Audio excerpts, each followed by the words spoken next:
बिहार में एक बार फिर भोजपुरी एक्टर पवन सिंह के चुनाव लड़ने की अटकलें तेज हो गई हैं। ऐसा इसलिए क्योंकि पवन सिंह अपने क्षेत्र में महिलाओं के बीच पेड़े बांटते हुए दिखाई दिए, जिससे कयास लगाए जाने लगे कि लोकसभा के बाद पवन सिंह बिहार विधानसभा में अपनी किस्मत आजमाएंगे, क्योंकि उनका वीडियो सोशल मीडिया पर जमकर वायरल हो रहा है, जिसमें महिलाओं को पेड़ा बांटते हुए दिखाई दे रहे हैं। यही नहीं, लोगों को बुला बुला कर पेड़ा खाने के लिए भी कह रहे हैं।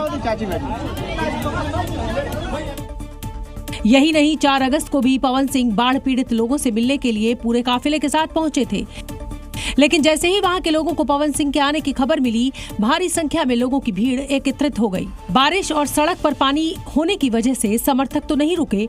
हालात ये हो गए कि पवन सिंह को बाढ़ पीड़ितों से बिना मिले ही वापस लौटना पड़ा। बिहार में विधानसभा चुनाव को लेकर चुनाव आयोग की तैयारियां जोरों पर है। पुलिस प्रशासन भी चुनाव को हिंसा मुक्त और शांतिपूर्ण बनाने की अपनी रणनीति को अमल में लाने में जुटा हुआ है। इन सब के बीच कुछ लोग ऐसे भी हैं जो चुनाव की बाजी अपने बाहुबल यानी गोला बारूद और बम से पलटने की जुगत में दिख रहे हैं। बम और गन बनाने वाले इन दहशतगर्दों के ऐसे ही एक रैकेट का भंडाफोड़ किया है जमुई पुलिस ने, जहां पुलिस को मिले हैं भारी संख्या में हथियार और साथ में हथियार बनाने वाले औजार। गुप्त सूचना के आधार पर की गई इस कार्रवाई में पुलिस को 3 ठिकानों पर मिली अवैध हथियार बनाने वाली मिनी गन फैक्ट्री। पुलिस ने जब इन ठिकानों पर गहन तलाशी ली तो पुलिस के होश उड़ गए। छापेमारी में 3 मिनी गन फैक्ट्री का खुलासा तो हुआ ही, इन ठिकानों से 5 आरोपियों की भी गिरफ्तारी हुई। पुलिस ने मौके से 27 अर्धनिर्मित, 2 निर्मित पिस्टल और कारतूस के साथ कई तरह की मशीनें बरामद की है। गिरफ्तार आरोपियों में 2 मुंगेर के जबकि 2 कोलकाता के रहने वाले हैं, जबकि रॉ मटेरियल और हथियारों का सप्लायर फरार है। गाजियाबाद पुलिस ने नवजात और शिशुओं की तस्करी करने वाले एक गिरोह का भंडाफोड़ करते हुए 2 महिलाओं समेत 4 लोगों को गिरफ्तार कर लिया है। बच्चों को बेचने के लिए प्लॉट नाम के कोडवर्ड का इस्तेमाल किया जा रहा था। पुलिस गिरफ्त में खड़े आरोपियों से पूछताछ के दौरान पता चला कि उनका नेटवर्क मुरादाबाद, अमरोहा, दिल्ली से लेकर नेपाल और जम्मू कश्मीर तक फैला हुआ है।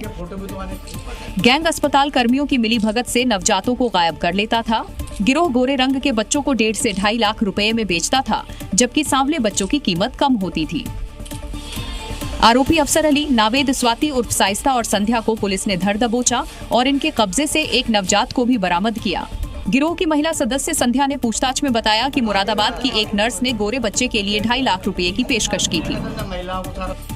हालांकि समय पर पार्टी न पहुंचने के कारण बच्चा अमरोहा की दूसरी महिला को 1.5 लाख में बेच दिया गया। ट्रोनिका सिटी पुलिस आगे इस गिरोह के पूरे नेटवर्क को खंगाल रही है। उत्तर प्रदेश से लेकर बिहार तक सब्जियों की कीमतें बेकाबू हो रही हैं।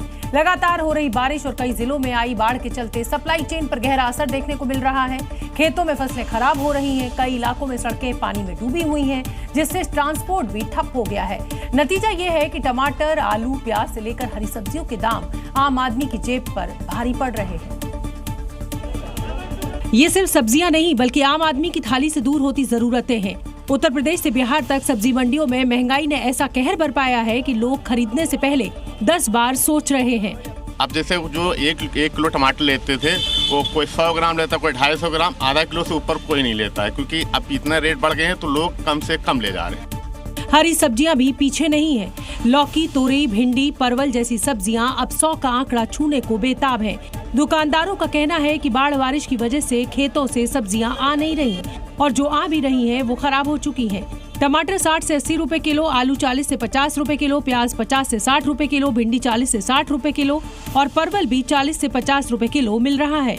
बारिश लगातार हो रही है, जिसका असर सीधे तौर पर सब्जियों पर के दामों पड़ा है और आम आदमी की जेब पर भी ये बारिश जो है वो असर डाल रही है। कुल मिलाकर मानसून की मार ने रसोई का बजट बिगाड़ कर रख दिया है। न सिर्फ आम आदमी परेशान है बल्कि सब्जी बेचने वालों को भी भारी नुकसान हो रहा है।